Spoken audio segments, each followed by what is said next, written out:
My name is Melanie Shear, and I am the founder of two foundations, Luke's Legacy Foundation, as well as the Snip Bus.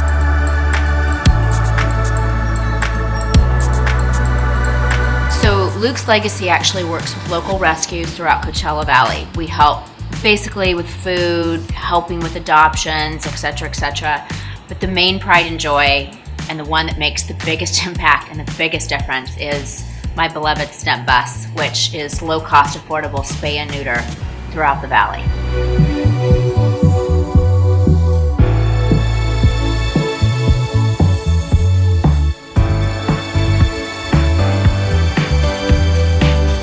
I want to hug her bumper every time I see her. I do.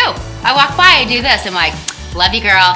She always kind of looks back at me, and I'm like, and she does. I swear, it's a bus. And I know it's a bus because I'm not crazy, but I'm just like, oh my God, I just love you.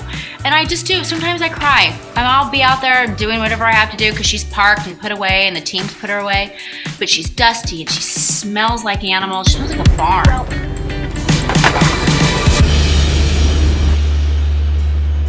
Palm Springs Animal Shelter is working with Best Friends, who has currently a $1 million grant to utilize here in Coachella Valley to spay and neuter some crazy number of cats a year. I want to say maybe like 5,000. Don't quote me on that, but it's something crazy. And without Snip, they're just not able to make that happen.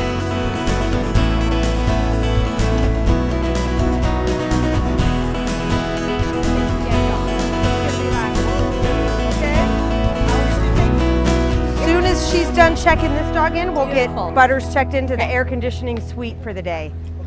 People show up a little bit early, which is not a bad thing, but we start checking in animals, usually cats first, and then female dogs, at about 8 a.m. They have to fill out paperwork for each animal that they are having spayed or neutered. Then the animal has to get weighed, and any sort of issues the animal might have. Today we learned that a few animals have seizures on a somewhat regular basis. So before surgery can commence, the veterinarian has to do a health check on that dog or cat to make sure that they're healthy enough for surgery. Oh yeah, she's a health check. See, she's a health check, exactly. All right. So that's what, yeah. So then the animals are given a sedation, put into a kennel area inside the mobile veterinary unit. It's a little crowded. We're going to start doing our cat check-in here. Oh, I'm passing this thing. She's going to go in suite number 6 for the day. Are you ready? Happy spay day.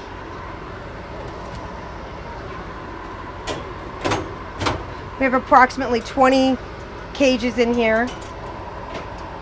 Sometimes if a brother and sister come in, we can double them up, and then it kind of tends to make them a little bit more calm. But what they're going to start doing soon is weighing in all the kitty cats and getting them prepped for surgery. Obviously, we can't do it outside. Snippity-doo-dah, snippity-day. Wait. Are we going to put a muzzle on her? Yeah. Okay. I just haven't gotten there yet. All right. Hang on, baby. Hang on. Stop. She's so cute. Butters. Yeah, but she don't like it. Yeah. Okay. She's so scared. Okay. I'm gonna grab these. Okay, so we're gonna put this little muzzle Is that on. big enough for her? Yeah. She'll like it. She likes. Caution, the mom. Okay, So what you want to do is you want to slip this on her nose. This goes behind her ears. I'm gonna go put a caution on her. On her cage. 36, right? Step over to the table so I can go ahead and check her temperature. No, we don't need another bite. Yellow. Just go to We've the had enough upper bites for muzzle. the year. Just We're like at our this. quota. Oh, she pooped. Hang on, baby. Hang on. Okay. Oh, good. All right.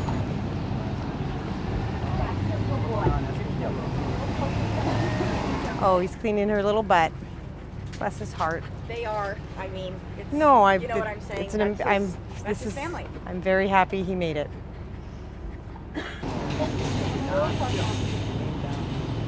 No. Okay, so I just got some consent.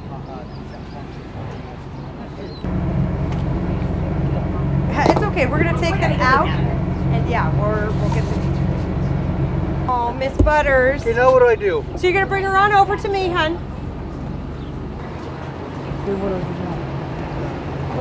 We're gonna put her in here, and then we're gonna ask you if you're gonna do any vaccines for her today. I don't care. Butters, quick.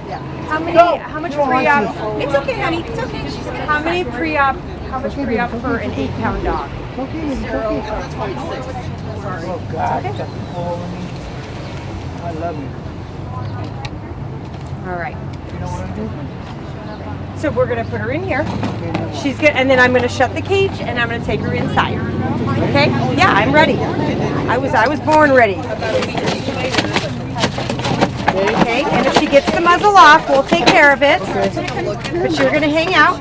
So do you want vaccines for her today? Yeah. Butters, it's okay? Butters, baby, it's okay. It's okay, It's baby. okay, it's gonna be just a moment. Let me go take her in the AC, and I'll be right back, Art. Okay. It's okay, kid. How do you think that the Snip Bus and all these organizations help in order for you to take care of kids? Oh, it's amazing.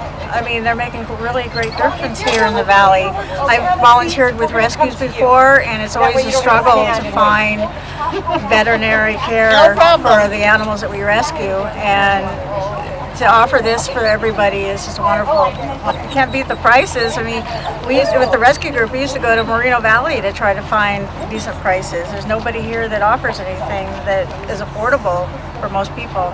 Spaying and neutering is the #1 way to combat the pet overpopulation epidemic here in the Coachella Valley and all over California, the United States, Mexico, many other countries. How is little Butterbutt?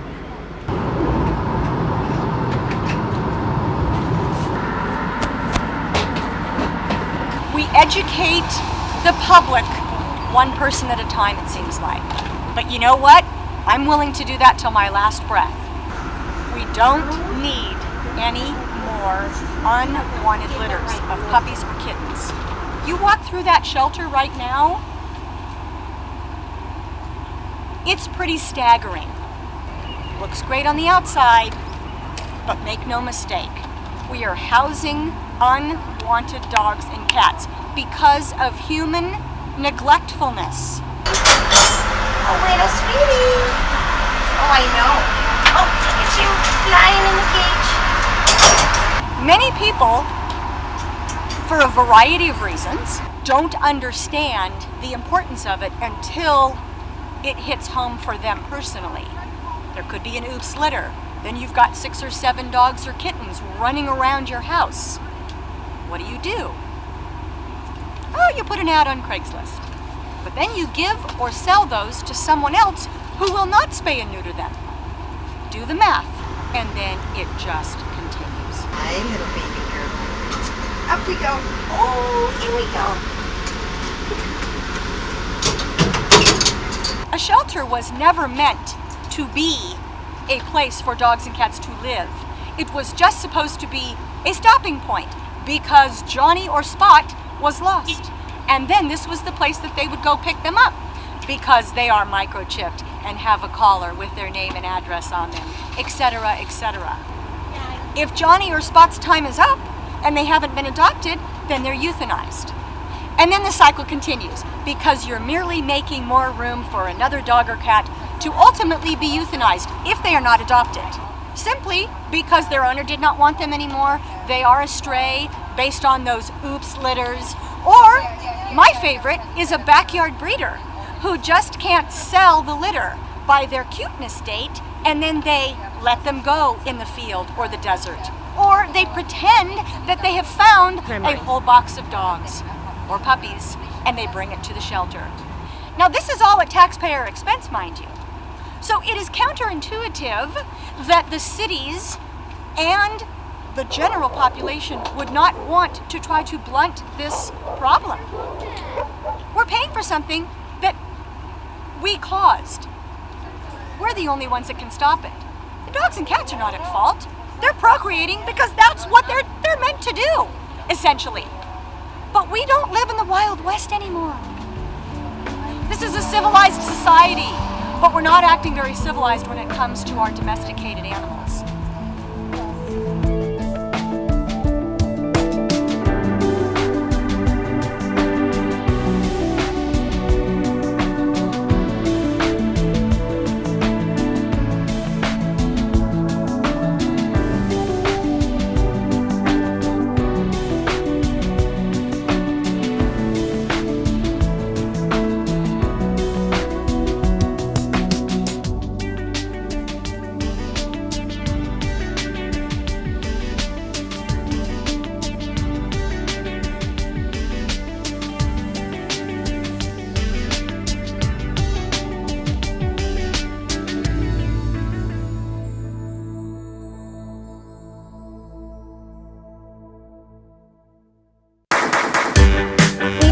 I'm Melanie. Hello. Nice to see you. Nice to see you today. How are you? Good, thanks. We're working really hard to get shelter for them because they're unusable most of the day. He's a pretty calm dog.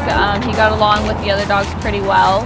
And so being in a multiple dog family, you know, it should work out pretty well. Going in there and looking at him, we noticed a few food temperament things that we weren't comfortable with having all of our kids.